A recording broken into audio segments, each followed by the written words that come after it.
Jadi siang ini kita akan membahas mengenai keluhan pada gangguan pencernaan. Ya, istilah umumnya itu dispepsia. Gitu. Nah, gangguan pencernaan ini termasuk penyakit yang sering sekali gitu. Sudah sakit kepala mungkin ini gangguan yang sering muncul. Dan ada hubungannya tuh, sakit kepala makan obat bikin sakit mah nanti bikin sakit kepalanya jadi lebih sering gitu ya. Jadi seperti lingkaran setan. Nah, kita akan mendalami lebih lanjut berbagai macam gangguan pencernaan ini. Ya. Jadi istilah dis ini menunjukkan suatu ketidaknyamanan. Selain dispepsia nanti akan banyak keluhan di organ lain ya, misalnya dysuria itu rasa tidak nyaman pada waktu berkemih. Jadi ini rasa tidak nyaman dalam hal pencernaan. Ini pengertian umumnya. Jadi semua bentuk rasa tidak nyaman itu dikelompokkan dengan satu istilah dispepsia ini. Bisa berupa rasa panas atau rasa nyeri ulu hati, ya ini khas dispepsia pada gangguan di lambung ya. Rasa kembung nanti bisa di lambung, bisa di usus karena banyaknya gas ya. Kalau kembungnya belum begitu dominan, mungkin yang bersangkutan hanya merasa tidak nyaman aja, perutnya nggak enak ini gitu. Kalau ditanya detailnya nggak enaknya seperti apa, ya pokoknya nggak enak lah gitu. Ya itu dispepsia. Dia bisa mengganggu nafsu makan. Ya. Jadi sebenarnya ini bagian dari perlindungan tubuh untuk mengistirahatkan organ yang sedang terganggu itu. Dia stop asupan dari atas. Ya, jadi secara alamiah tuh tubuh akan membuat rasa tidak ingin makan gitu. Bahkan kalau gangguannya lebih parah, tidak ingin makan itu berubah menjadi mual ya, itu makin lagi tidak ingin makan. Lihat makanan aja sudah rasanya ngeselin gitu, bukan bikin nafsu makan tapi bikin tidak nyaman ya. Mungkin dia masih bisa makan tapi tidak bisa banyak, jadi makan sedikit aja rasanya sudah kenyang gitu. Nah, orang yang normal melihat temannya makan sedikit sudah kenyang tentu nggak bisa memahaminya. Bagaimana mungkin baru makan 2 sendok kok sudah kenyang gitu ya. Tapi buat penderita dispepsia ya itulah kenyataannya. Dia hanya bisa mencerna sedikit. Ya. Nah, kalau terjadi hambatan dalam aliran makanan itu bisa terasa perutnya tuh melilit ya. Kita mungkin semua pernah alamin waktu kita mencret gitu. Itu perutnya melilit yang kita sebut sebagai kolik ya. Sakit sekali lalu dia hilang, lalu nanti kambuh lagi. Jadi nyeri yang hilang timbul itu biasanya kita kaitkan dengan kolik. Ini sedikit kita bahas sistem pencernaan makanan. Jadi di sini di sisi kiri tergambar saluran pencernaannya. Mulai dari mulut, lambung, usus besar sampai di ujungnya anus. Itu semua saluran pencernaan. Tapi untuk mencerna makanan dibutuhkan sistem yang lebih rumit lagi dari sekedar salurannya saja ya. Jadi itu melibatkan enzim-enzim pencernaan ya, melibatkan asam empedu. Nah, itu organ lain juga terlibat dalam sistem pencernaan ini, yaitu liver atau hati, empedu, dan juga pankreas untuk mengeluarkan enzim-enzim pencernaan ya. Jadi dispepsia ini bisa terganggunya di saluran pencernaannya atau pada organ-organ yang terkait sistem saraf juga, khususnya saraf otonom ya, saraf yang mengurusi organ-organ tanpa kita harus memberi instruksi. Jadi dia secara otomatis di mulut itu sudah dimulai proses pencernaan. Kita diberi gigi geligi itu untuk mengunyah makanan yang dalam kunyah, dipotong-potong, digiling oleh gigi geraham tuh sampai dia halus, ya. Dan dibantu oleh lidah. Lidah pekerjaannya tuh juga secara otomatis tuh bisa membolak-balik makanan yang ada di mulut kita. Nah, di permukaan lidah juga kita dilengkapi dengan jadi ini juga menimbulkan kenikmatan waktu kita makan. Jadi kalau lidahnya terganggu, pengecapannya terganggu, walaupun makanannya enak tuh orang juga bisa kehilangan nafsu makannya karena terasa hambar di mulutnya, ya. Lalu di mulut tuh ada air liur, itu dipenuhi dengan awal di dalam mulut, ya. Nah, itu gunanya kita perlu mengunyah dengan istilahnya dengan seksama apa yang kita makan, ya. Jadi jangan telan, itu berarti pekerjaan yang mestinya dilakukan di mulut kita limpahkan ke lambung, gitu ya. Nah, di mulut Tuhan kasih gigi, lambung itu tidak ada gigi. Jadi kita bisa bayangkan betapa beratnya pekerjaan lambung kalau kita mengunyah seadanya, ya. Nah, di lambung makanan yang sudah dihaluskan itu dicerna lebih lanjut. Nah, sekarang sudah bukan lagi pencernaan mekanik oleh gigi geligi, tapi lebih ke pencernaan kimiawi, ya. Nanti ada asam lambung, ada enzim pepsin di dalam lambung. Nah, itu yang mereka lanjutkan menghancurkan makanan lebih halus lagi sampai menjadi bubur. Ya. Nah, lambung itu juga bukan suatu kantong yang pasif. Nah, di situ terjadi juga gerakan seperti diaduk-aduk makanannya itu, ya.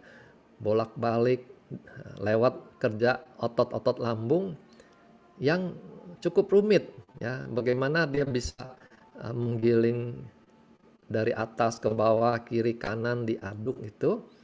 Bahkan lambung bisa memisahkan makanan yang sudah cukup halus dicerna itu, dia sisihkan mendekati pengeluaran menuju usus, ya. Makanan yang belakangan masuk itu masih di atas karena dia perlu dicerna lebih lanjut dulu, gitu ya. Jadi makanan tidak tercampur merata, ya. Lambung itu luar biasa, ada kepintarannya sendiri, dia memilah-milah mana makanan yang siap untuk diproses di usus 12 jari, gitu ya. Jadi ada urutannya. Jadi di sini kita sebut pencernaan kimiawi dan juga proses pengadukan makanan. Nah, kalau makanannya sudah siap untuk dicerna lebih lanjut di usus, maka akan dikendorkan klep yang menuju usus 12 jari, ya. Dan sedikit demi sedikit makanannya disalurkan memasuki usus. Kalau lambung suasananya asam, di usus 12 jari suasananya justru menjadi basa karena adanya cairan empedu yang masuk ke situ, gitu ya. Jadi sekarang giliran proses pencernaan kimiawi dalam suasana basa. Ya. Jadi masing-masing itu ada fungsi yang berbeda, gitu ya. Jadi kalau terlalu banyak asam memasuki usus 12 jari, maka pencernaan di 12 jari itu juga jadi kurang sempurna karena pH-nya bukan alkalin tapi mendekati asam, gitu. Nah, di situ enzim-enzim bekerja menghancurkan lebih lanjut karbohidrat, lemak, protein, itu lebih dicerna lagi di usus 12 jari. dengan catatan pH-nya harus alkalin di situ ya. Nah, dari 12 jari makanan memasuki usus halus. Nah, di situ mulai dilakukan penyerapan secara bertahap. Ya. Sari-sari makanan diserap di sana. Nah, sampai di usus besar mulai penyerapan airnya ya, juga dilakukan bertahap sehingga kepadatan dari makanan di usus besar itu makin lama makin memadat karena airnya sudah diserap. Nah, itu yang ditemukan fesesnya jadi sudah tidak banyak air lagi gitu ya. Kalau feses banyak air kita bilang orangnya mencret ya. Kalau airnya malah cair sekali kita masuk kelompok itu sudah diare gitu ya. Nah, ini terkait fungsi penyerapan air di usus besar. Kalau orang kurang minum, penyerapan airnya juga tidak bisa banyak dari usus besar. Dan hasilnya kotoran pun jadi mengeras gitu, membuat dia jadi susah untuk dikeluarkan ya.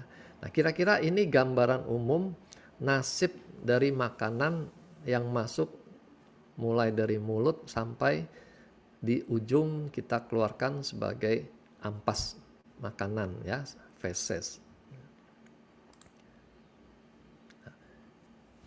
Kita mulai lihat gangguan lambung apa saja yang bisa terjadi. Pada dasarnya lambung itu memiliki dua komponen yang saling saling berlawanan gitu ya. Yang satu asam lambung memang fungsinya untuk mencerna makanan, dan juga ada lendir yang melapisi dinding lambung supaya lambungnya sendiri tidak dicerna oleh asam lambung itu gitu ya. Nah, jadi kita bisa memahami begitu asam lambungnya berlebihan terjadi ketidakseimbangan di mana resiko pengikisan mukosa lambung itu menjadi lebih besar ya, karena faktor yang merusak menjadi lebih banyak daripada faktor yang melindungi gitu. Atau sebaliknya bisa juga lendir mukosa itu produksinya kurang, nah, sehingga lapisannya tuh lebih tipis dan dia lebih gampang ditembus oleh asam lambung ya. Kalau sampai asam itu mengenai selaput lambungnya, maka terjadilah kerusakan. Mulai dari merah saja ya, karena kena asam tuh jadi merah, sampai dia jadi luka ya. Kita bisa lihat gambar di kanan ini contoh mukosa lambung yang sudah mulai bolong gitu ya, sudah mulai terluka makin dalam ya. Bisa kejadian luka ini tembus ke dinding luar dari lambung. Jadi asam-asam lambung dan enzim pencernaan itu keluar ke dalam perut. Wah, itu suatu kondisi yang sangat membahayakan. Karena organ-organ usus lain juga akan ikut meradang, ya, dirusak oleh asam lambung itu.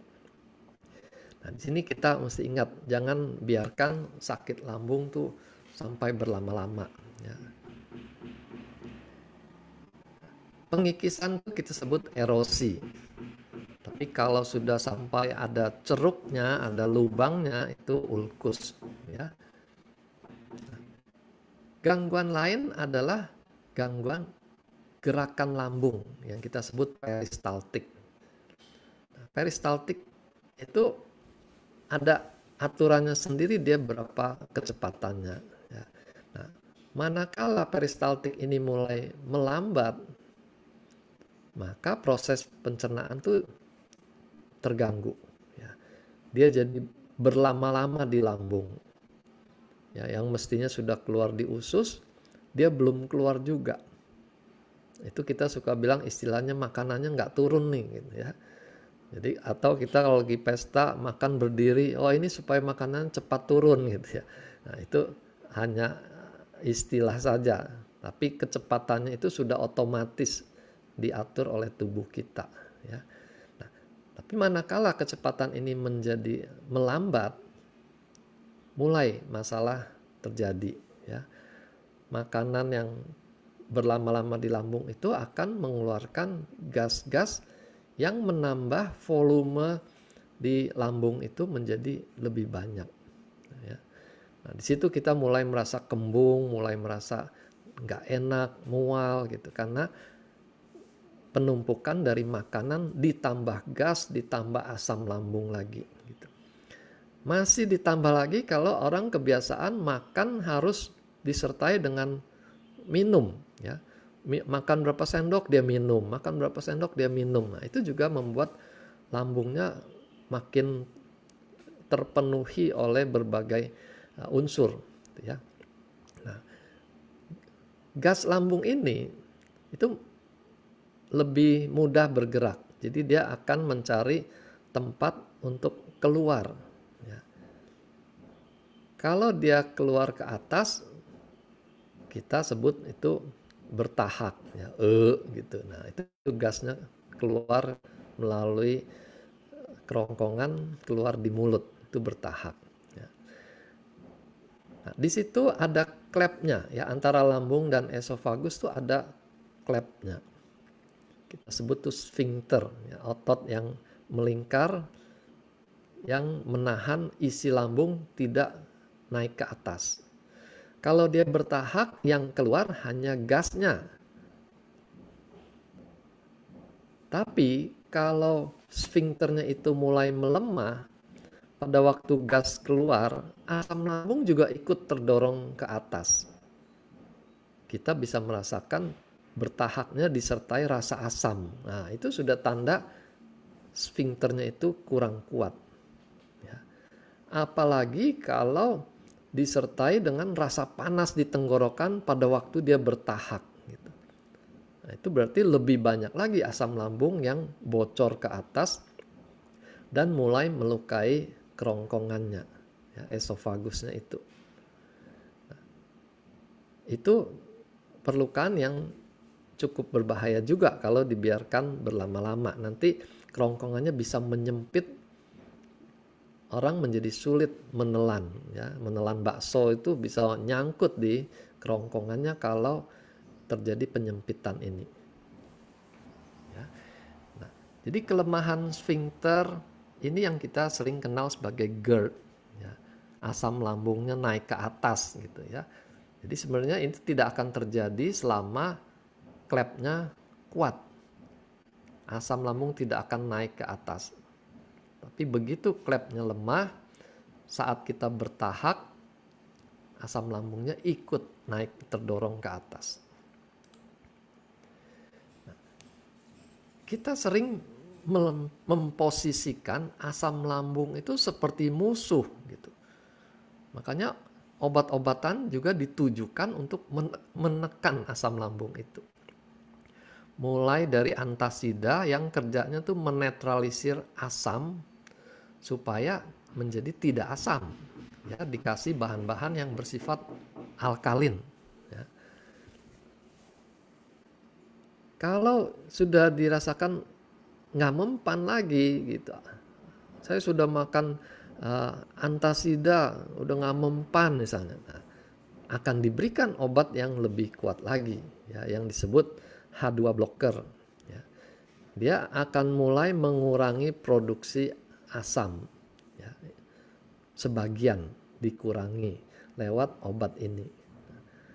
Lama-lama kalau dia tidak berefek memuaskan lagi, dikasih lagi obat yang lebih keras yang kita sebut proton pump inhibitor. Itu produksi asamnya dikurangi gitu ya. Nah, jadi di situ seolah-olah asam lambung itu kita perlakukan sebagai musuh yang harus ditekan, harus dibuat tidak berdaya. Padahal Tuhan memang sudah menciptakan lambung itu harus dalam kondisi asam, ya. Apa gunanya asam lambung? Di sini kita bisa lihat ya di gambar yang kanan. Pertama, dia mensterilkan makanan. Dengan tingkat keasaman yang begitu tinggi, kuman-kuman itu mati, ya, terkena asam. Tidak ada yang bisa tahan gitu, ya. Kecuali nanti kuman yang bisa tahan dan menginfeksi lambung itu, Helicobacter, ya. Tapi rata-rata kuman yang lain mati kena asam ini. Jadi sebenarnya kita nggak perlu takut, nggak perlu terlalu takut ya untuk makan sesuatu nanti ada kumannya, nanti infeksi kemana-mana, nggak begitu ya, karena lambung kita tuh sudah merupakan perlindungan tingkat pertama, ya, kuman-kuman pada mati. Yang kedua, asam lambung itu membantu penghancuran pencernaan protein. Jadi kalau kita makan daging-daging, makan steak gitu, itu sangat membutuhkan kondisi asam supaya steaknya itu cepat hancur gitu ya. Nah, kalau dibuat menjadi tidak asam, berarti daging yang kita makan itu juga tidak tercerna dengan baik gitu. Nah, nanti di usus dia akan menjadi sumber terjadinya pembusukan makanan oleh bakteri-bakteri di usus gitu. Nah, di situ gas-gas juga jadi banyak karena proteinnya tidak dicerna dengan baik gitu. Lalu asam lambung ini juga mengaktifasi sistem-sistem pencernaan yang lainnya ya. Misalnya dia mengaktifkan keluarnya enzim pencernaan pepsin di lambung ya. Jadi selain asam, enzim-enzim juga akan membantu pencernaan. Faktor-faktor lain juga termasuk faktor saraf juga dipengaruhi nanti oleh keberadaan asam lambung ini ya. Misalnya empedu itu juga kalau keluar asam lambung otomatis empedu juga disiapkan untuk keluar ya, berarti proses pencernaan berikutnya sudah harus standby gitu ya. Nah, begitu juga dengan sfinkter. Dengan kondisi keluarnya asam lambung, sfinkter itu akan menjadi lebih berkontraksi ya. Dia siap memblok supaya makanan jangan keluar dulu sebelum dicerna dengan baik ya. Entah keluar ke atas atau keluar ke usus gitu ya. Nah, itu otomatis manakala pencernaan sudah beres, sfinkter yang di bawah akan dibuka, sfinkter yang di atas tetap tertutup sehingga makanannya mengarah ke bawah gitu ya. Nah, jadi kita bisa bayangkan begitu asam lambung ini kita ganggu keseimbangannya, maka 7 fungsi dari asam lambung ini jadi kita hilangkan juga ya, kita kurangi dia. Jadi masalahnya sebenarnya yang perlu kita tanyakan adalah kenapa asam lambungnya itu jadi berlebihan gitu ya. Bukan pokoknya asamnya dikurangi, bukan begitu. Tapi kenapa dia menjadi abnormal produksinya. Nah, ini beberapa faktor yang bisa mempengaruhi produksi asam lambung menjadi lebih banyak ya. Misalnya yang sering kita kaitkan tuh emosi marah terutama ya. Atau kehidupan yang banyak dengan stres. Nah, seperti di sebelah kanan itu ada artikel mengenai hipersekresi asam. Jadi produksi asam yang berlebihan terkait dengan peristiwa kehidupan yang penuh dengan stres. Dan lebih lanjut jangka panjang dia akan menimbulkan ulkus, yaitu luka-luka tadi di lambung itu. Di lambung atau di 12 jari ya. Jadi ini sudah cukup banyak diteliti hubungannya faktor emosi, faktor stres dengan gangguan lambung ya. Nah, kalau di Chinese medicine TCM itu juga sudah lama mereka mengenal kaitannya faktor emosi dengan lambung ya, digambarkan di sisi kiri itu kayu kalau berlebihan dia akan menekan tanah gitu ya. Nah, kayu itu liver dikaitkan dengan emosi marah, tanah itu limpa lambung gitu ya. Jadi di sini sudah tergambar bagaimana keseimbangan tuh menjadi terganggu melalui peristiwa kehidupan sehari-hari ya, stres dan marah. Gaya hidup juga berpengaruh ya. Kopi dikatakan tuh akan membuat produksi asam lambung juga lebih banyak ya. Begitu juga rokok ya. Nah, jadi ini faktor-faktor yang sering kita hidupi sehari-hari gitu ya.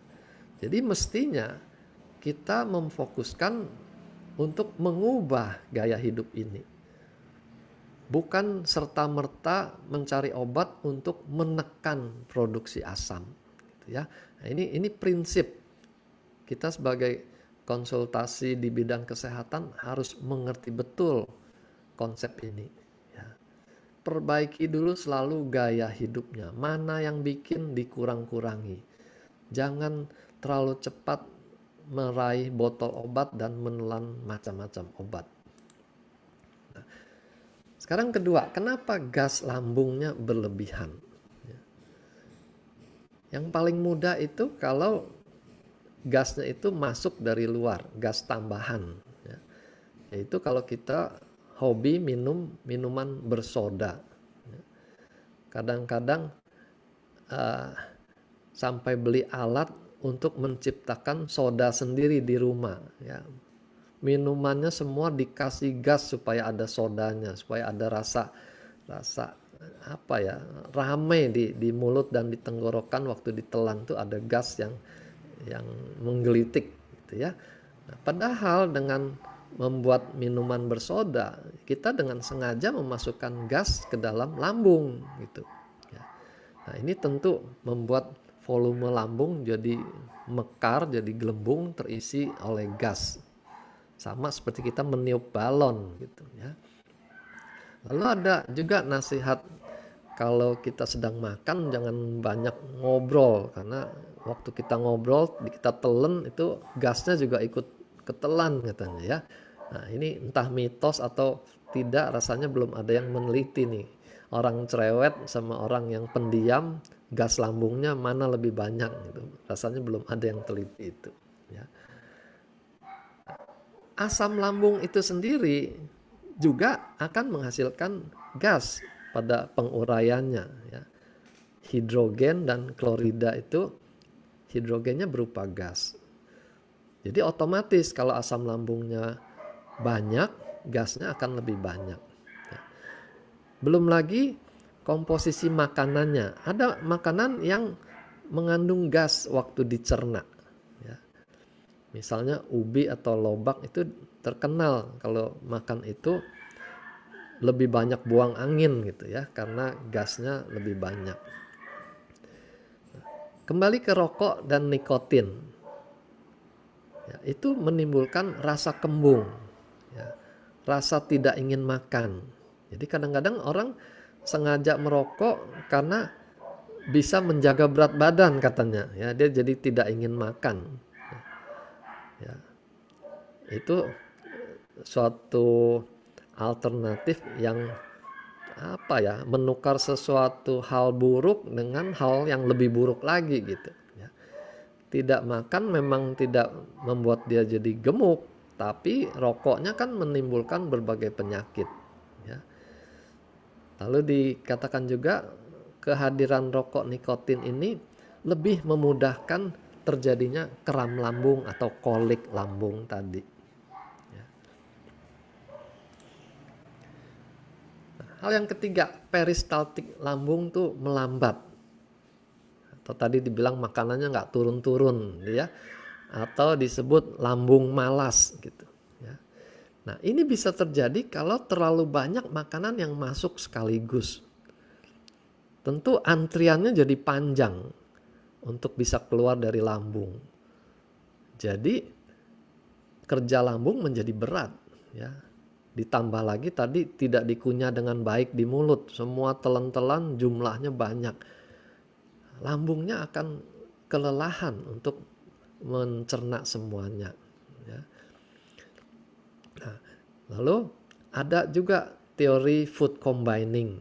Ya. Protein jangan ketemu dengan karbohidrat dalam jumlah yang sama besar gitu ya. Ya, kita bisa maklumi dasar teorinya karena lambung tuh pH-nya asam, bagus untuk mencerna protein. Sebaliknya nanti karbohidrat butuh pH yang alkalin supaya enzimnya bisa bekerja dengan optimal gitu. Jadi itu protein dan karbohidrat tuh membutuhkan suasana pH yang berbeda gitu ya. Jadi kalau makanannya dicampur sama beratnya, berarti dua-duanya tidak tercerna dengan baik gitu. Itu dasar teorinya food combining itu seperti itu. Nah, selain karbohidrat dan protein, lemak juga membuat makanan tertahan lebih lama di dalam lambung. Ya. Dia akan keluar terakhir. Ya, makanya kalau makanan banyak mengandung lemaknya, pencernaannya juga jadi lebih lama di lambung itu. Nah ini kalau sering terjadi setiap hari lama dicerna di lambung, ya peristaltik lama-lama tuh jadi melambat. Ya. Nah, terus kita kaitkan dengan nasihat-nasihat dari zaman nenek gitu ya. Kalau makan jangan sambil baca buku. Nah, siapa yang pernah dapat nasihat seperti itu ya? Nah ini juga mungkin suatu mitos, tapi ada dasar logikanya. Gitu. Ya. Karena otak kita tuh mengatur suplai darah ke organ mana kan berdasarkan aktivitas. Gitu. Ya. Jadi kalau kita saat makan dan mencerna makanan, kita butuh lebih banyak darah mengalir ke sistem pencernaan. Tapi kalau kita belajar, itu butuh darah lebih banyak ke otak. Gitu. Makanya sulit kalau orang habis makan kenyang lalu disuruh belajar. Gitu, ya. Karena otaknya nggak bisa. Otaknya akan terdorong untuk mengantuk. Bawaannya maunya tidur gitu ya. Karena aktivitasnya tidak disupport oleh suplai darah ke otak yang cukup gitu, ya. Nah, nasihat yang klasik ini kita bisa modifikasi di zaman ini ya. Kalau makan jangan sambil baca HP gitu ya. Karena beritanya kemana-mana, fokusnya jadi tidak di pencernaan. Belum lagi kalau baca HP beritanya bikin kita marah misalnya gitu. Nah, itu kan produksi asam lambungnya jadi tidak sesuai lagi dengan kebutuhan karena ada emosi marah tadi. Gitu, ya. Lalu secara pengobatan Chinese medicine juga ada hubungannya. Ya. Banyak pikiran itu akan membebani limpa dan lambung, dan limpa lambung itu organ yang terkait dengan pencernaan. Ya. Nah, jadi betul penelitian mengenai stres tadi akan membuat sistem pencernaan kita melemah. Nah, salah satunya dengan kelambatan dari peristaltik ini, ya, makanannya nggak turun-turun. Ya. Nah, ini di gambar di kanan kita lihat bagaimana dalam kondisi normal tuh lambung mengaduk-aduk makanan ke atas, ke bawah, kiri, kanan tuh supaya tercerna semua dengan baik. Gitu. Lalu dia akan memisahkan mana yang sudah siap pencernaannya, dikeluarkan lebih dahulu ke usus 12 jari. Ya. Nah ini ada sphincter yang membatasi usus dengan lambung. Sphincter pylori namanya. Nah, kalau terjadi gastroparesis, kelumpuhan dari saraf-saraf yang bekerja di lambung, ya, lambung tidak akan bisa menyalurkan makanan tepat waktu ke usus, ya dia numpuk di lambung. Itu yang benar-benar makanannya nggak turun-turun, ya. Oke. Nah ini gambar lebih lanjut mengenai fungsi lambung yang normal. Ya. Jadi gerakannya walaupun teraduk-aduk, itu ada gerakan yang ritmik ya, yang secara teratur mendorong ke arah bawah. Gitu. Nah, itu yang membuat makanan mengalir ke usus secara teratur ya, karena ada gerakan dari otot yang diatur oleh saraf otonom ya. Nah, kalau saraf ini menurun kinerjanya, gerakan peristaltik itu juga akan terganggu ya, bukan hanya melemah tapi juga jadi lebih kacau gitu, ya. Nah, di sini makanan bisa tertahan di lambung dan bisa bikin endapan di lambung gitu, ya. Jadi ini yang kita istilahkan lambungnya malas ya. Padahal ini sudah terjadi kerusakan di sistem persarafannya. Nah, sekarang kenapa sampai terjadi luka gitu ya. Jadi awalnya asam lambungnya melukai mukosa, dia terasa perih. Nah, kalau berulang-ulang, nah, mulailah terjadi luka yang makin dalam. Itu disebut tukak lambung itu. Nah, selain karena asam, ternyata obat-obatan juga pengaruhnya besar untuk bikin perlukaan di lambung dan juga di usus. Ya. Khususnya obat rematik dan obat anti nyeri. Ya, misalnya aspirin, lalu obat rematik, misalnya diklofenat, gitu ya. Obat anti nyeri itu mefenamat. Itu kalau sering diminum dan juga dosisnya lebih tinggi, ya, karena rasanya nggak mempan nih makan satu, dia makan dua gitu ya. Itu secara langsung akan melukai mukosa dan mulai menimbulkan luka ya, sampai ke ulkus tadi. Nah, jadi hati-hati dengan obat-obat anti rematik dan anti nyeri ini ya. Di negara kita punya kelemahan di dalam distribusi obat ini. Mestinya obat-obat ini hanya bisa ditebus dengan resep gitu. Jadi dokter yang meresepkan juga sudah tahu batasnya berapa lama dia makan obat ini. Ya, nggak boleh diresepkan lagi, ini sudah cukup, nanti lambungnya luka, dia tahu. Nah, masalahnya kita kalau satu obat rasanya cocok, kita langsung ke apotik, bawa contoh obat, saya mau beli ini lagi, ya, buat stok 1 bulan gitu ya. Nah, di sini kelemahannya kontrol. Kalau apotiknya tidak disiplin, dia jual aja, yang penting obatnya laku gitu ya. Jadilah orang konsumsi obat tidak terkontrol. Tahu-tahu suatu waktu dia muntah darah atau berak darah ya. Jadi sebenarnya ini salahnya sendiri juga, mengobati diri tanpa mengenal betul apa yang dia makan. Nah, sekarang kita mau lihat bagaimana dunia medis menangani perihal gangguan pencernaan ini ya. Ada suatu sifat ya, karakter dari dunia medis tuh menciptakan obat tuh harus spesifik gitu ya. Istilahnya satu peluru untuk satu teroris ya. Atau bikin rudal yang bisa diarahkan spesifik hanya kena di satu kota misalnya gitu ya. Nah, itu cita-cita dari dulu. Makanya untuk masalah lambung juga sifatnya begitu. Untuk asam lambung obatnya antasida. Ya. Produksi berlebihan kita kasih dulu H2 blocker. Kalau nanti kurang kuat baru ganti dengan proton pump inhibitor gitu ya. Nah, lambungnya kalau malas dikasih obat untuk merangsang peristaltiknya.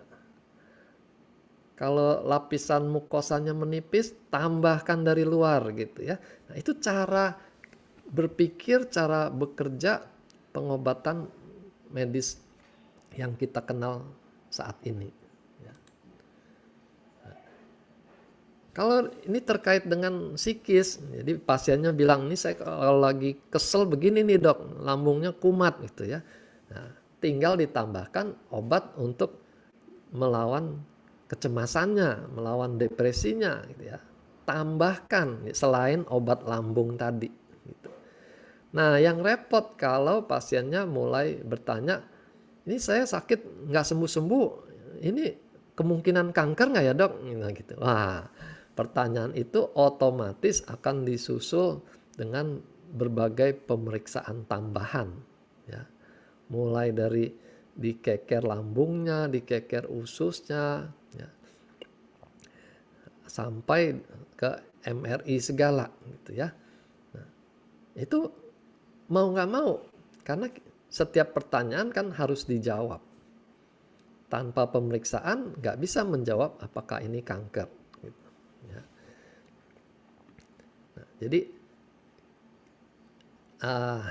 peranan pasien juga menentukan apakah obatnya simple atau obatnya jadi kompleks. Gitu, ya.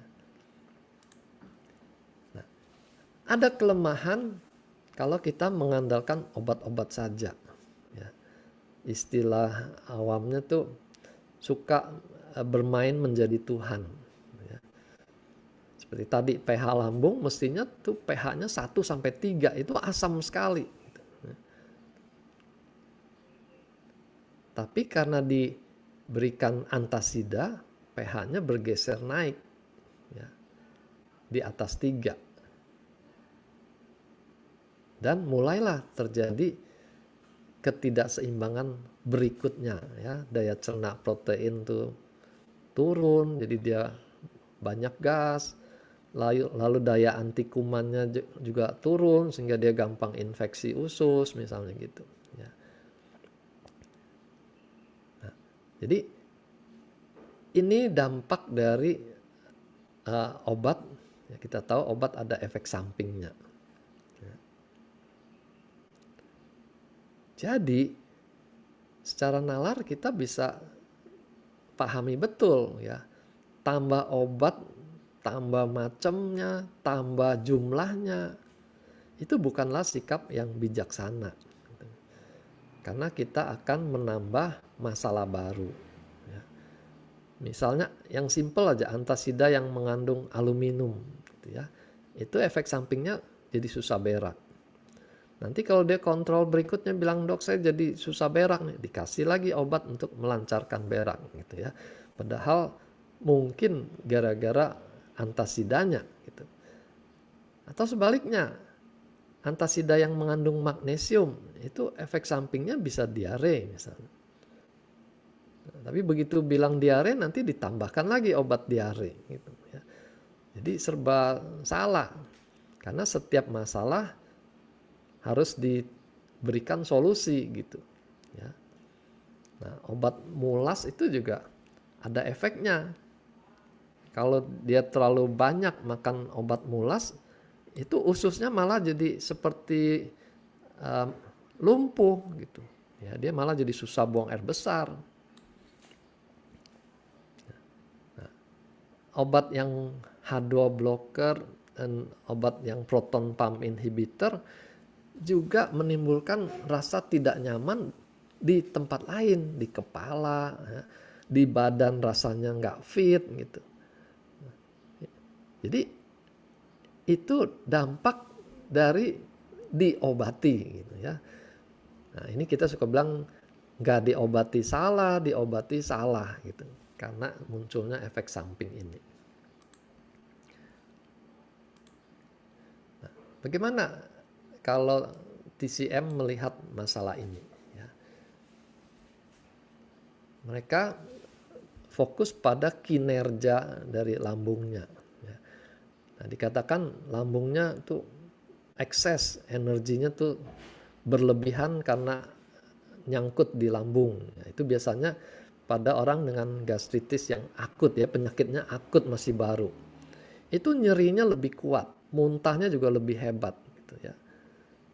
Dan mahnya itu lambungnya, perutnya kalau ditekan dia nggak mau ya. bisa-bisa tangannya ditangkis gitu oleh si pasiennya karena dia tahu betul ini kalau ditekan dia kesakitan. Nah, itu lambung ekses. Jadi mereka akan berikan pengobatan tuh supaya yang berlebihan ini dialihkan ke tempat lain supaya tidak berlebihan gitu ya. Nah, sebaliknya orang yang mahnya bertahun-tahun itu biasanya organnya menjadi melemah. Jadi dikatakan ini lambungnya defisien. Nah, itu yang tadi nggak bisa makan banyak, biasanya lambungnya lemah. Nah, nanti akan dilakukan terapi untuk menguatkan lambungnya, gitu ya. Jadi kapan melemahkan, kapan menguatkan itu tergantung kondisi yang ditemukan. Ada lagi lambung panas. Ya, orang suka bilang ini panas dalam. Nanti kelihatan dari pemeriksaan lidahnya merah, bibirnya merah. Ya. Nah, dia akan berikan terapi untuk mengurangi tingkat kepanasan lambungnya ini. Ya.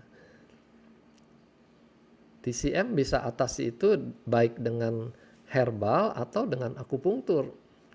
Ya. Nah, ada lagi istilah lambung dingin. Nah, mungkin kita juga sebagian mengalami ini. Ya.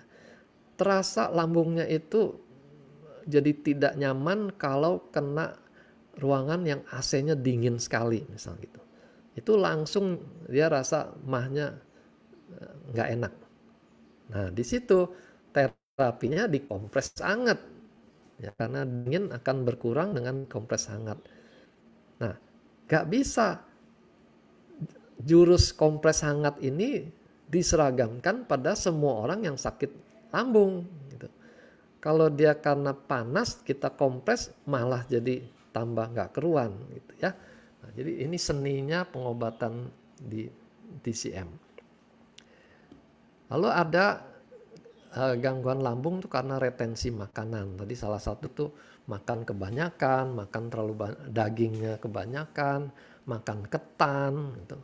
Makanannya tidak dikunyah, itu semua masuk di retensi makanan. Lalu mereka juga dikatakan emosi marah bikin panas hati, nanti panasnya itu akan naik ke atas memanasi lambung juga gitu. Itu cara menjelaskan dalam bahasa TCM seperti itu. Nah, jadi sekarang kita bagusnya bagaimana? Ya, prinsipnya kita mesti menangani sampai akar masalahnya. Ya. Jangan hanya menghilangkan gejalanya. Ini prinsip betul. Ya. Kalau sakitnya sudah bertahun-tahun berarti dia melemah, kita harus perkuat sistem pencernaannya. Bagaimana memperkuatnya? Jangan membebani. Jadi perbaiki gaya hidup sehatnya itu. Makan dikunyah dengan baik, lalu small frequent feeding istilahnya ya. Makan sedikit-sedikit tapi lebih sering gitu. Jangan sekaligus banyak. Nanti tahan lama dia nggak makan, malam baru makan lagi, banyak lagi. Nah, itu melemahkan sistem pencernaan. Nah, di sini peranan kita berikan produk yang bersifat nutrisi, ya, nutraceutical. Jadi nutrisi yang diolah secara teknologi dan dia akan memperkuat organ itu. Ya. Bukan soal menghilangkan gejalanya, tapi memperbaiki organnya. Kita tahu kita punya SOP, ya, baik SOP 100 maupun subarasi. Dan ada daya regenerasi sel, memperbaiki jaringan yang rusak. Jadi luka lambung atau luka usus 12 jari ataupun di usus lainnya, itu akan diperbaiki dengan SOP ini. Lalu kita punya Utsukushi. Ya. Nah, ini bekerja probiotiknya dan banyak bahan lain tuh bekerja di usus. Tapi kita punya fukoidan di dalam Utsukushi itu bekerjanya bisa di lambung gitu ya. Dia bisa menghambat infeksi Helicobacter pylori, itu sudah diteliti ya. Jadi Utsukushi punya peranan untuk mendukung penyehatan sistem pencernaan kita, baik di lambung maupun di usus. Ya. Jadi paling ideal kalau masalah ini ditangani secara holistik, secara keseluruhan. Ya. Ada stres, diajari manajemen stres. Makannya nggak teratur, dipaksa dia untuk disiplin hidupnya lebih baik supaya lebih teratur, gitu ya. Nah, itu akar masalah. Ini lebih detail kita sudah pernah bahas lebih dalam ya. Apa peranan SOP, apa peranan Utsukushi.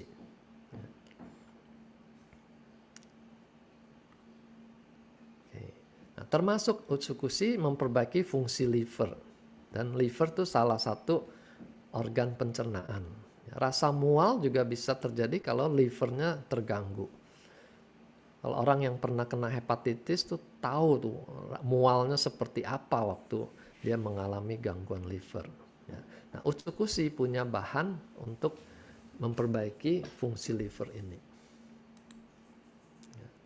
Nah, sekarang ditambah Subarashi. Ya. Yang penting SOP-nya 150 mg lebih tinggi dari SOP 100. Nah, dua tambahan ini lebih spesifik untuk mereka yang punya masalah darah tinggi dan trombositnya gampang lengket. Ya. Tapi kalau untuk lambungnya yang terutama ini SOP-nya, daya regenerasinya. Nah, justru kita perlu perhatikan kalau dia ada perdarahan aktif, ya, muntah darah, BAB-nya hitam seperti kopi gitu, nggak cocok kalau kita berikan Subarashi. Ya. Masih bisa kita berikan SOP, tapi sebaiknya jangan Subarashi. Ya. Nah, terus kita juga dapatkan sejumlah konsumen yang merasakan kalau dia minum Subarashi ada rasa kembung gitu ya, rasa begah katanya. Dan ada juga yang melaporkan susah buang air besar, sariawan misalnya. Ya.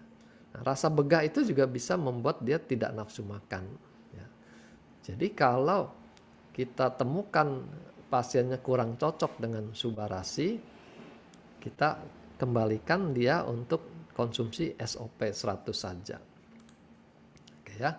Jadi simpulannya, gangguan pencernaan ini awalnya tuh memang tidak berat. Ya, cuma rasa tidak nyaman, ya. Cuma rasa tidak nyaman, sehingga yang bersangkutan sering bilang nanti juga hilang lah, udah biasa begini gitu ya. Nah, tapi hati-hati, jangan kita punya kebiasaan sakit gitu. Nanti makin lama makin jelek kondisinya. Ya. Nah, itu yang saya suka sindir orang-orang yang menyampaikan saya suka sakit mah nih gitu ya. Nah, karena dia suka, berarti kan penyakitnya nggak pergi-pergi gitu ya. Nah, jadi mesti ditanamkan bahwa semua gangguan itu ya, semua rasa tidak nyaman itu alarm yang harus diperhatikan ya. Ditangani ke akar masalahnya. Jangan sibuk mematikan alarmnya. Nah, kalau kita hanya atasi dengan obat mah, iklannya kan begitu minum adem gitu ya. Mah yang tadinya panas langsung adem gitu. Ya, itu mematikan alarmnya gitu ya. Mestinya kan diperiksa kenapa sampai rasa panas itu muncul. Nah, repotnya tadi kalau pasien merasa dia bisa obati sendiri, dia bisa kontrol semuanya. Yang penting bawa aja obatnya di dalam tas kemana-mana, gitu ya. Nah, di sini, jadi penyakitnya tidak dia obati, hanya dia merasa bisa dia kontrol. Gitu, ya. Padahal dia akan berlangsung makin kronis. Makin banyak komplikasinya, istilahnya makin bandel. Nah, nanti nanti dia ke dokter bilang ini obatnya udah nggak mempan dok. Nah, dikasih lagi obat yang makin lebih kuat, lebih banyak lagi, kondisinya makin tidak keruan, ya. Terus sekali lagi ingat, jangan makan obat-obat rematik, obat anti nyeri itu sembarangan, karena bisa terjadi luka dan bisa sampai tembus ke dalam rongga perut. Itu berbahaya sekali. Kalaupun dia tidak sampai bolong, gitu, ususnya, lambungnya, gitu, luka yang berlangsung terus-menerus itu bisa berubah menjadi kanker. Ya. Kanker lambung itu cukup sering, hati-hati. Oke, jadi apapun kondisinya, segera pulihkan kesehatan kita. Ya. Jangan merasa semuanya terkontrol, gitu ya. Lebih bagus pastikan semuanya bisa dibuat normal lagi. Oke, Bro Angga.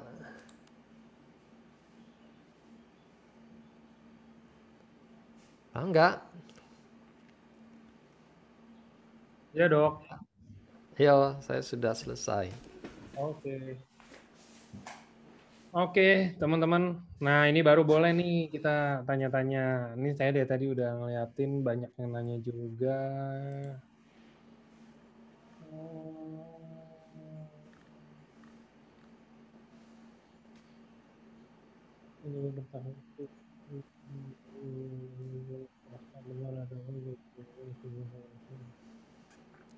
Dok, pH asam lambung yang normal itu berapa dok? Tadi dicantumkan pH-nya 1 sampai 3. 1 sampai Normal 3. itu 7. Jadi dia sangat asam dengan kondisi 1 sampai 3 itu. Oke. Ini ada apakah lambung juga menetralkan racun, ya? Ya tergantung. Kalau racunnya memang bisa dipengaruhi oleh asam, dirusak oleh asam, ya dia berubah jadi tidak meracuni. Tapi kan tidak semua racun tuh kerjanya seperti itu, gitu. Nah ini dok ada pertanyaan. Bagus. Dok, Hmm? apakah bau mulut itu berasal dari pembutuhan makanan di lambung atau di pencernaan di usus? Ya, nah, bau mulut bisa dari lambung yang panas. Itu kalau teori di TCM tuh salah satu yang diperiksa, ya. Apakah nafasnya itu langsung terasa berbau gitu. Tapi kondisi di mulut juga bisa bikin bau mulut, ya. Radang gusi yang kronis, gigi bolong yang sudah membusuk misalnya, itu juga menciptakan bau mulut. Tapi kalau dari bagian dokter gigi itu kondisinya oke semua dan ada bau mulut, biasanya memang berhubungan dengan sistem pencernaannya, entah di lambung atau di ususnya.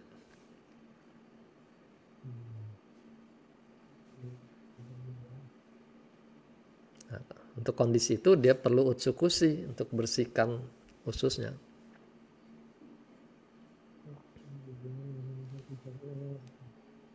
Dok, emang kalau di kasus pendarahan itu harus dikurang-kurangin ya dok subanya? Suba atau SOP gitu? Kita cari aman gitu ya, karena nanti kalau ditubrukkan dengan uh, khasiat ingredientnya itu anti agregasi, itu kita bisa jadi disalahkan, ya. Sudah tahu perdarahan kok dikasih anti agregasi gitu ya. Walaupun misalnya kita bilang tapi daya anti agregasinya lemah kok, tidak seperti aspirin misalnya. Tapi kita sudah keburu kerepotan untuk menjawab pertanyaan itu gitu ya. Jadi cari aman saja. Kalau orang yang perdarahan, ganti saja dengan SOP 100 yang tidak ada klaim anti agregasi trombositnya.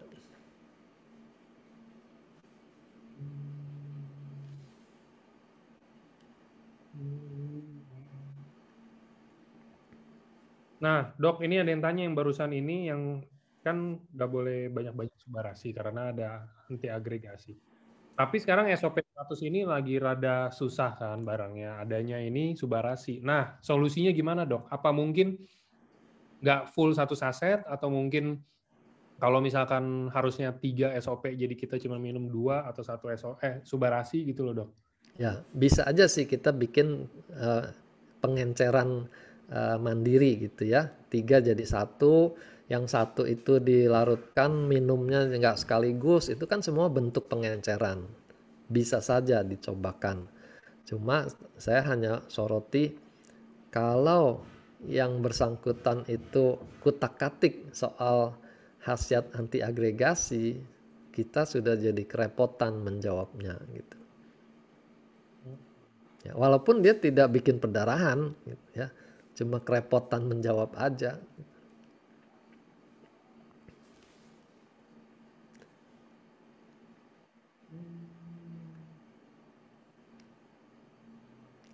Saya lebih sarankan ya sabar aja, di break dulu sampai tidak ada lagi tanda-tanda perdarahan. Itu kan hanya beberapa hari.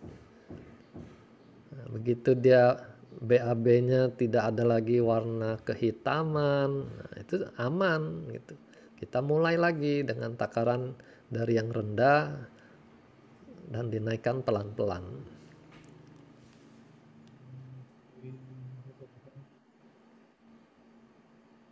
Ini pertanyaan yang general sih. Ini ada yang nanya, dok kalau konsumsi obat mah terus-terusan, itu bisa nyebabin kanker atau tumor di usus ya? Mungkin ginjal juga ya dok ya? Ginjal kalau dia berbahan kalsium dan dia juga makan tablet kalsium lainnya, kan nanti bisa over kalsium. Kalsium itu bisa mengendap di ginjal kalau dia kurang minum gitu ya. Sama kalau obat penekan asam itu dimakan di atas 2 minggu, itu sudah pasti mulai mengganggu pencernaan ya. Jadi sebenarnya dari pabrik obatnya tuh sudah ada warning, jangan makan obat ini lebih dari 2 minggu gitu. Tapi kan kita nggak hobi baca. Yang penting khasiatnya tokcer gitu ya. Ya, semua yang tokcer diterus-teruskan, ya lewatlah 2 minggu sampai bertahun-tahun.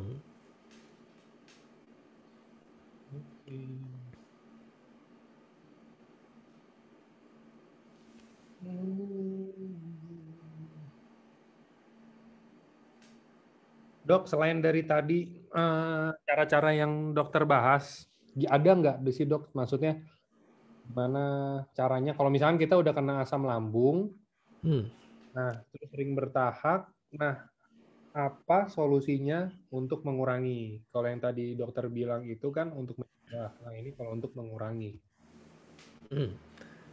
Kalau saya seperti yang saya sarankan tadi, sebaiknya tuh sudah terapinya tuh keroyokan ya, holistik.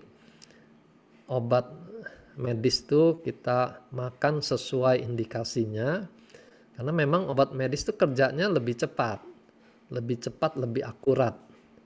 Ya. Tapi jangan sampai makan berlama-lama, gitu ya.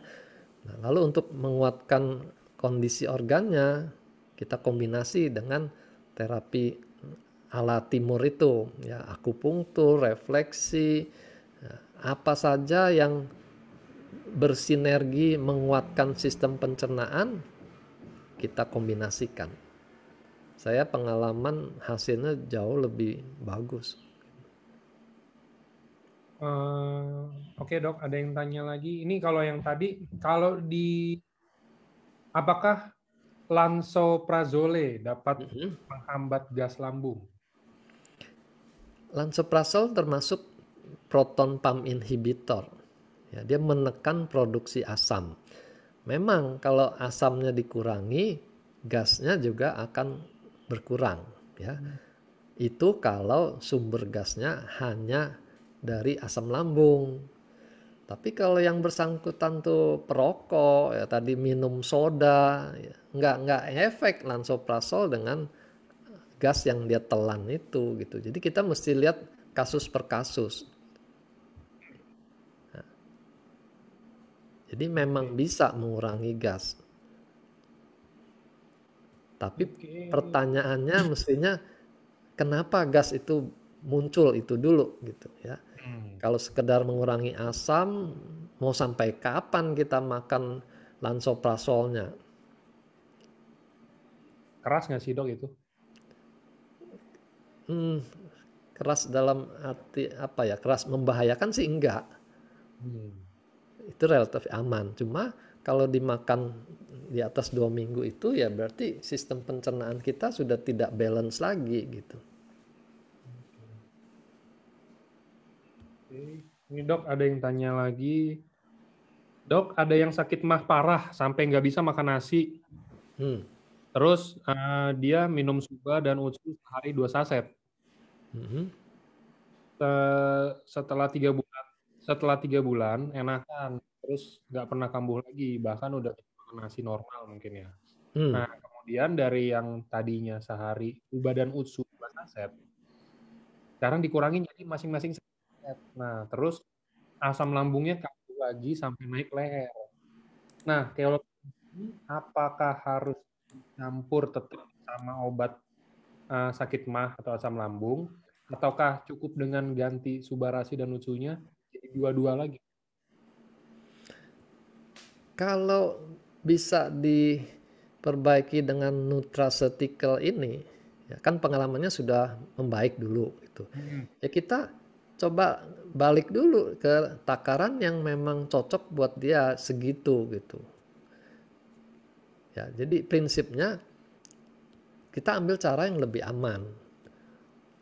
Tapi kalau misalnya sakitnya itu begitu hebat, dia mesti dibawa ke emergency, ya itu juga pilihan yang tepat untuk saat itu gitu. Jadi kita nggak bilang obat medis itu buruk, bukan. Tergantung kondisi yang ada itu membutuhkan yang mana. Gitu. Sama ada yang nanya, dok, kalau udah kebanyakan makan obat, resistensi itu menurun nggak sih dok sama obat itu? Bisa badan kita tuh yang namanya adaptasi. Ya, bukan kalau resistensi itu biasanya kita pakai itu untuk kuman. Kumannya yang resisten. Kalau badan kita itu adaptasi. Ya. Jadi efeknya itu memang bisa berkurang kalau dia dimakan jangka panjang karena badan kita beradaptasi. Ya. Ya, jadi kembali pH-nya itu kan Tuhan memang bikin supaya asam.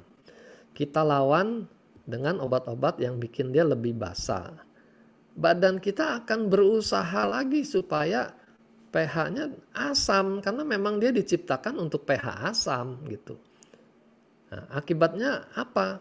Dia produksi ya sarafnya akan menyuruh produksi lebih banyak asam supaya pH-nya kembali 1 sampai 3 gitu. Nah, di situ yang kita bilang ini obatnya mulai nggak mempan gitu ya. Padahal bukan nggak mempan, memang tubuhnya harus membalance kembali kondisi sealami mungkin gitu.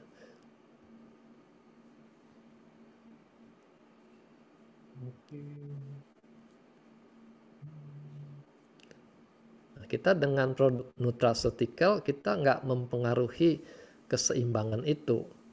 Kita hanya menguatkan organ-organ supaya penyembuhan diri sendiri terjadi. Ya, regenerasi sel itu kan penyembuhan diri sendiri. Kalau dia sudah sembuh, ya otomatis dia berjalan normal seperti semestinya, tanpa harus diatur-atur keseimbangan asam basanya. Itu sudah otomatis dari sononya. Kita yang suka merusak otomatis itu. Nah, ini ada yang bagus pertanyaannya tapi sedikit unik. Dok, saya ini ada masalah sangat gampang sekali bertahak. Hampir semua bagian tubuh, kepala, punggung, tangan, kaki, kalau ditekan pasti bertahak. Nah, Ya, nggak diapa-apain juga bertahak sih kadang-kadang. Nah, ya. apakah ini masuk dengan gas lambung berlebih atau hanya mungkin kebiasaan aja, dok? Kalau dia nggak ada gasnya, ya nggak akan ada yang keluar gitu. Ya. Tapi memang unik itu. Saya temukan pasien seperti itu juga di akupunktur waktu ditekan bahunya dia keluar gas juga. Sampai kadang-kadang kita berpikir ini kok nggak habis-habis gas yang keluar. Tapi ada. Nah di situ yang harus diperbaiki bukan hanya lambungnya lagi, seluruh sistem tubuh dia juga harus dibalance lagi. Kenapa? Sampai gasnya tuh produksi terus.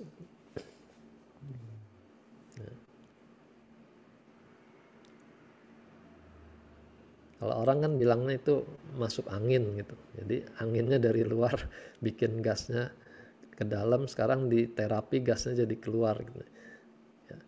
Nah, pertanyaannya kan bukan sekedar masuk angin, ya kenapa kondisinya bisa seperti itu gitu. Nah, kita harus adjust lagi supaya jadi normal.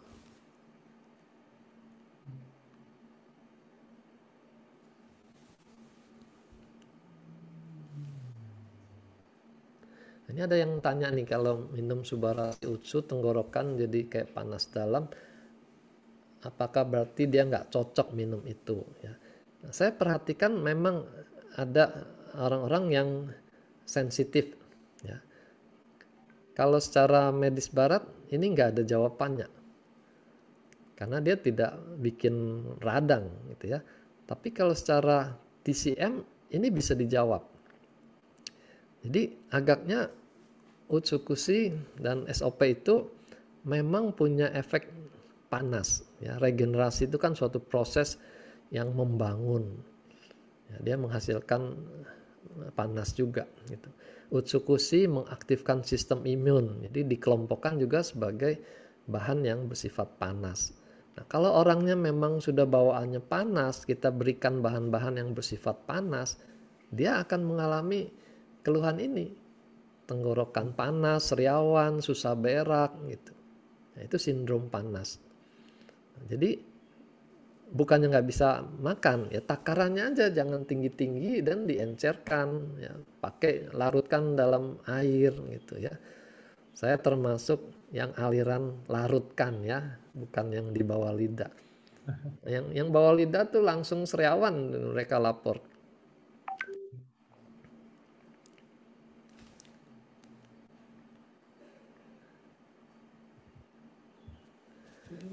Lagi ini ada pertanyaan unik, ada temannya meninggal karena keluar darah dari anus, sebelumnya mengeluh perut sakit. Nah, apakah lambungnya bocor ya? Wah, ini kalau mau jawab ini mesti kedokteran forensik nih, kenapa dia meninggal gitu. Tapi intinya kalau keluar darahnya segar, merah, itu sumber perdarahannya ada di bawah sana ya, di rektum, di anus, maka darahnya masih segar. Tapi kalau darahnya dari atas, dari lambung, kena asam, dia berubah jadi hitam ya. Lewati saluran usus, makin lama makin hitam dia. Jadi keluarnya seperti kopi gitu. Itu aja yang paling sederhana. Kalau sampai meninggal ya berarti penyakit dasarnya tuh berat. Mungkin ada kanker di rektum gitu. Oke.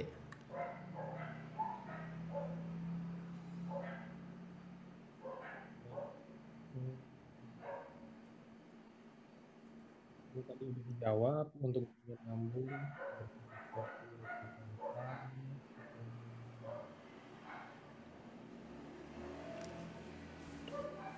Ini ada yang panjang terkait dengan hasil CT scan radang usus besar ya.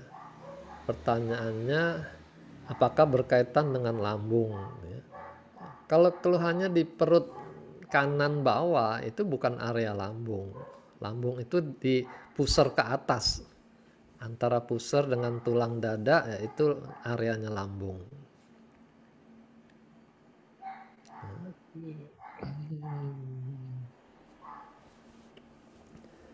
Nah, kalau di usus dengan Utsukushi aja, dia membantu.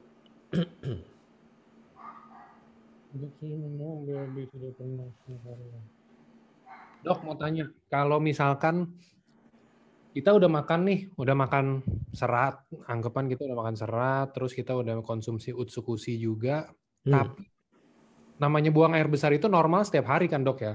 Iya. Nah, ini bisa seminggu sekali dok. Umurnya berapa? Umur, kita tarik umur misalkan, ini pertanyaan general ya dok, jadi mungkin 20-30 tahun deh, masih muda. Apakah mungkin ini karena kebiasaan memang dari dulu mungkin enggak setiap hari buang air besar misalkan. Ya. Atau enggak emang ada kayak mungkin pencernaannya terganggu, kita udah konsumsi serat, tapi mungkin karena terganggunya ini parah kan udah bertahun-tahun, jadi harus ada proses. Ya, nah, itu banyak kondisi bisa bikin gitu ya. Kalau umurnya anak-anak, itu karena sistem saraf di ususnya itu tidak sempurna terbentuknya. Ya, seperti tadi yang digambarkan di gastroparesis itu, sarafnya kurang, sehingga aktivitas merangsang peristaltik itu juga kurang. Nah, itu yang bikin dia daya dorong ke bawahnya juga lemah. Ya. Kalau itu berlangsung lama, ususnya tuh akan menampung volume sampahnya lebih besar. Sampai ada istilah megakolon gitu ya, ususnya tuh lebar-lebar. Nah, makin dia lebar, makin lemah daya pompanya, meresnya itu. Daya meresnya makin lemah. Nah, itu sebabnya konstipasi bisa jadi kronis tuh karena lingkaran setannya saling memperburuk gitu.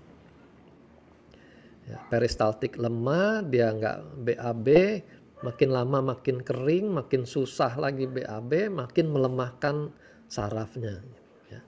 Nah itu sebabnya semua yang nggak normal tuh sejak kecil sudah harus dibereskan. Ya.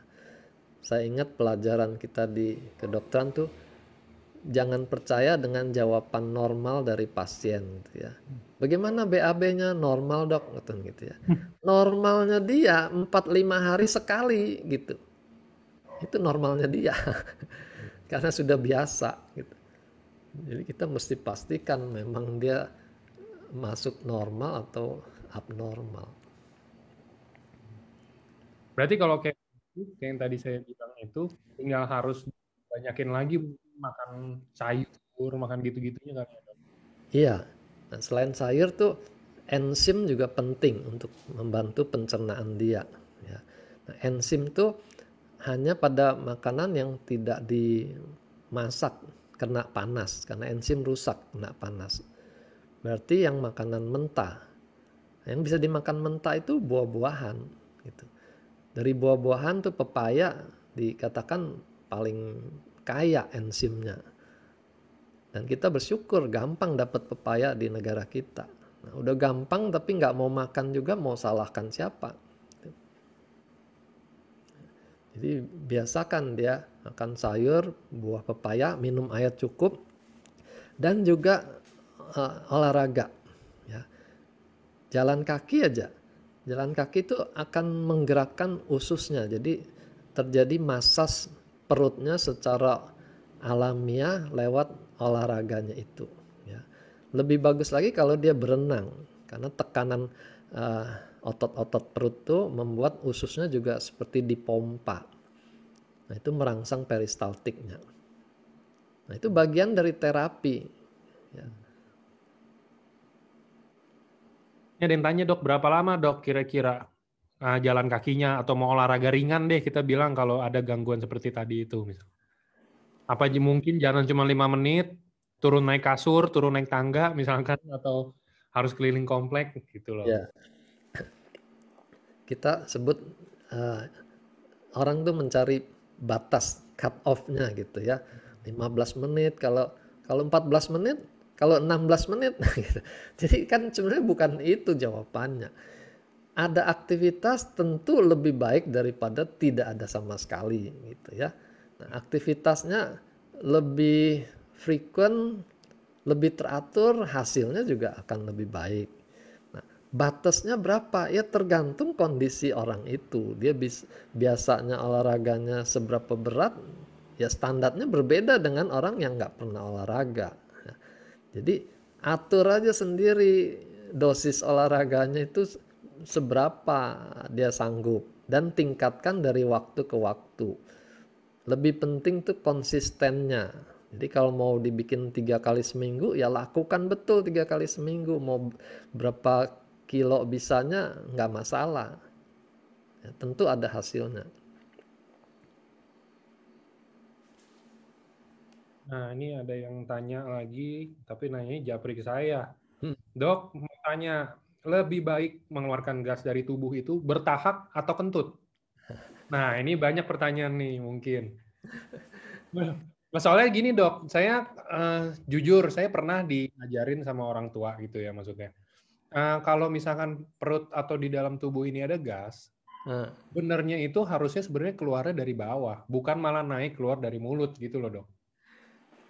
nggak, itu organ yang memang sudah beda. Kalau gasnya masih di lambung, tentu dia akan cari jalan terdekat tuh ya ke atas. Kan tekanan lambung klepnya dua, di atas sama di bawah. Kalau klep yang di bawah tuh belum terbuka, ya dia akan mendorong ke atas. Nah, kalau dia sudah lewat dari lambung ke usus, itu gasnya nggak bisa naik lagi ke lambung. Kan peristaltik tuh satu arah.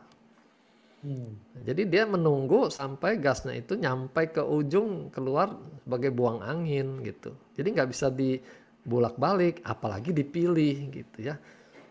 Saya nggak mau buang angin di bawah, saya mau di atas aja, nggak bisa, itu otomatis.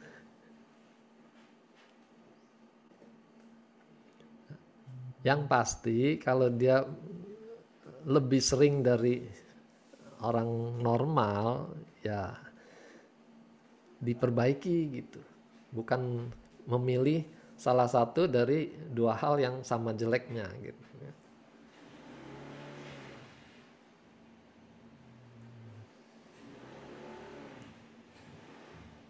Nah ini pertanyaan yang tadi ini. Nah kalau yang ini tapi udah tua dok. Nah, ayah saya umur 80 tahun, BAB-nya susah. 3 sampai 4 hari sekali. Hmm, Padahal udah makan serat, buah, sayur, di cek ke dokter juga semuanya normal, nggak ada gangguan. hmm. Sudah konsumsi SOP dan UTSU, tapi tetap aja susah BAB-nya. Apalagi yang harus dilakukan. Perutnya tuh besar gitu loh dok, perat, besar dan keras kayak wanita hamil yang keras mungkin ya udah ya. Hmm.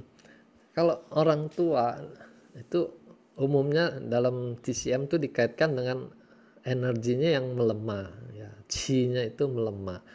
Berarti termasuk chi di ususnya gitu. Nah, itu perlu dinaikkan energinya, ya. Nutrisi yang baik tuh salah satu sumbernya. Tadi olahraga itu juga meningkatkan energinya. Nah, buat orang tua nggak bisa jalan jauh, di tempat tidur pun dia bisa lakukan dengan mengangkat kakinya itu bersepeda di udara misalnya. Itu juga sama gerakan olahraga yang mengaktifkan otot perut, nanti perutnya akan mengaktifkan ususnya gitu. Ya. Prinsipnya perbaiki semuanya. Kan kita pernah bahas 5 pilar kesehatan itu ya, semuanya harus diperbaiki. Makan, minum, olahraga, istirahat, rekreasi, sama spiritualitasnya. Sama konnichiwa-nya biar bisa makan sehat. Nah, itu termasuk termasuk rekreasi. Iya. Eh, kalau Ini ada pertanyaan mengenai batu empedu ya, kita pernah jawab. Produk ini tidak didesain untuk menghancurkan batu, mau batu ginjal, batu empedu gitu. Bukan seperti herbal kumis kucing buat menghancurkan batu ginjal, nggak seperti itu. Kita nutrisi, kita perbaiki fungsi organnya, empedunya, livernya. Nah, apakah kalau organnya diperbaiki, peristaltiknya membaik, batunya keluar atau tidak, itu masih dilihat faktor lain lagi. Berapa ukuran batunya gitu. Kalau di atas 2 cm dia nggak bisa lagi keluar dengan sendirinya gitu.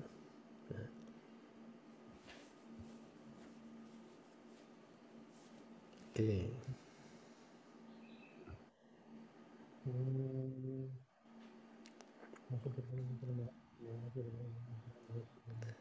Dok, setiap kali sesudah makan, saya langsung buang gas dari bawah dan berkali-kali. Apakah berarti pencernaan saya bermasalah? Apa itu normal? Ah ya, saya belum singgung tadi di presentasi ya. Kita sistem pencernaan ini ada yang namanya gastrocolon reflex gitu ya.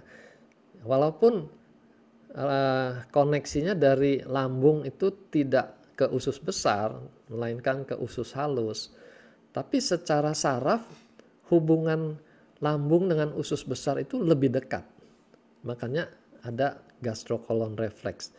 Begitu lambung terisi, itu ada rangsangan pada usus besar untuk mulai mengosongkan diri. Supaya nanti kalau makanan sampai ke usus besar muat ya, gudangnya sudah dikosongkan gitu. Makanya habis makan peristaltik usus besar meningkat. Ada yang uh, langsung berasa ingin ke belakang, atau ada yang hanya buang angin aja. Ya, itu karena gastrocolon reflex gitu. Ya. Itu normal nggak? Ya, normalnya ya nggak sampai segitu sensitif ya. Jadi kalau begitu makan harus segera cari WC itu ya nggak normal juga. Berarti pengosongan ususnya tidak tidak sempurna selama ini gitu ya, sehingga ada sampah yang sudah ready dikeluarkan. Begitu juga dengan gasnya. Gasnya itu sudah ada di ususnya, bukan karena dia makan gasnya nyampe ke usus, belum, itu perlu berjam-jam. Tapi sudah ada stok gas di usus besar.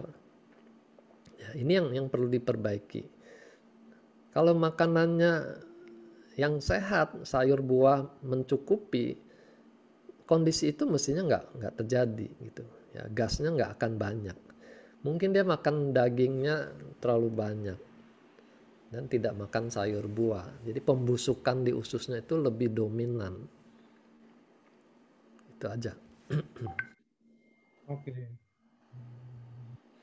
Ya, ada yang tumor kolon baru kolostomi, kasih utsu dulu baru kasih suba gitu ya. Itu nggak pengaruh sih kalau dia kolostomi, dia hanya tempat keluarnya saja ke dinding perut, tidak melewati anus gitu ya. Kasih dua-duanya nggak masalah, nggak usah digilir. Karena dua produk kita itu kan fungsinya berbeda tapi saling sinergi gitu. Yang satu regenerasi, yang satu membersihkan. Ya. Nggak usah tunggu bersih-bersih dulu baru dikasih makanan, nggak usah. Toh kita setiap hari juga ada yang makan, ada yang bersih-bersih, nggak pakai giliran. Masukin aja dua-duanya. Oke. Dok, ini ada yang sedikit melenceng dari topik, tapi ini, Dok, kalau di bawah lidah, Hmm. urat-urat di bawah lidah itu warnanya biru, terus terlihat jelas. Hmm. Nah, itu kira-kira ada gangguan apa ya, Dok? Kemarin saya dapat video ya, tapi dari Chinese medicine itu ya. Nah, mereka kaitkan kondisi urat di bawah lidah itu dengan kondisi pembuluh darah yang ke otak juga gitu. Jadi kalau kondisi uh, vena-vena bawah lidah itu sudah berkelok-kelok warnanya gelap, itu setidaknya juga menggambarkan kondisi pembuluh darah di tempat lain gitu, dan dia kaitkan dengan di otak ya. Nah di situ kita jangan menunggu gitu, jangan menunggu jadi stroke baru bilang tuh kan betul gitu. Ya lakukan aja perbaikan sesedini mungkin gitu, membersihkan pembuluh darah kan salah satu lewat bersihkan usus gitu, supaya jangan nambah lagi toksin-toksin yang menumpuk di darah lalu mengendap di pembuluh darah gitu. Kan kita lihat risetnya Subarasi itu kan bisa membantu juga pembentukan plak-plak di pembuluh darah itu tidak terjadi gitu ya. Nah takarannya nggak bisa lagi 1 kali 1 kalau sudah ada kelainan, jadi minimal tuh sudah harus 2 kali 1.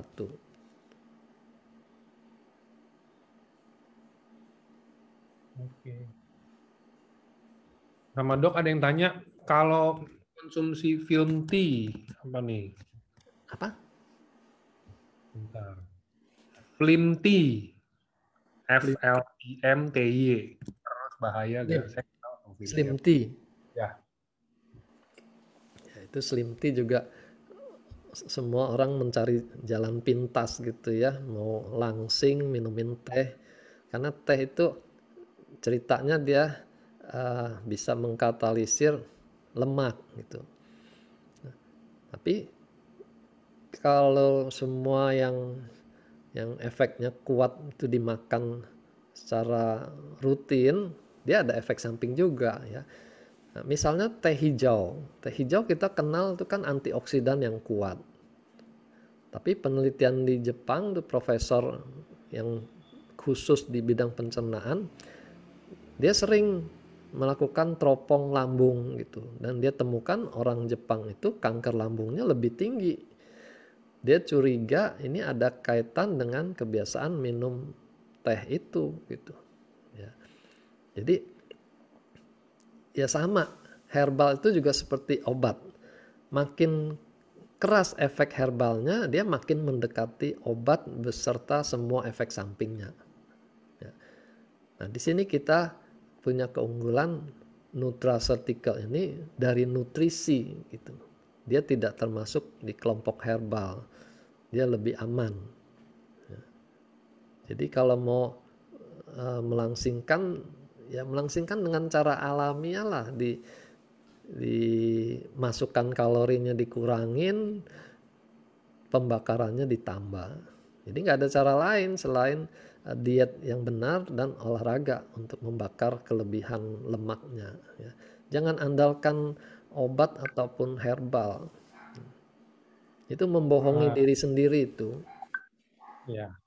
Ini soalnya ada yang itu juga dok. Jadi misalkan ya kayak contoh kita kalau minum-minum apa sih kayak buah-buah apa gitu loh, Hmm? buah-buah yang emang bisa untuk bikin bikin jadi rutin buang gitu kan dok.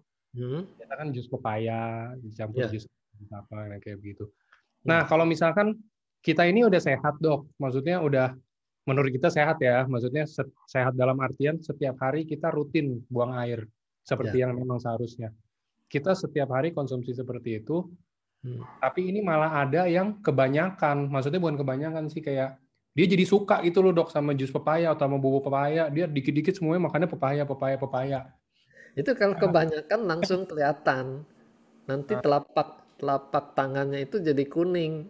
Nah, tadi juga ada yang tanya dok, telapak tangan kuning ini ada anaknya dulu bayi. Bayi itu dikasih makan pepaya terus. Ya, Sampai sekarang kuning, padahal sekarang umurnya udah 21 tahun.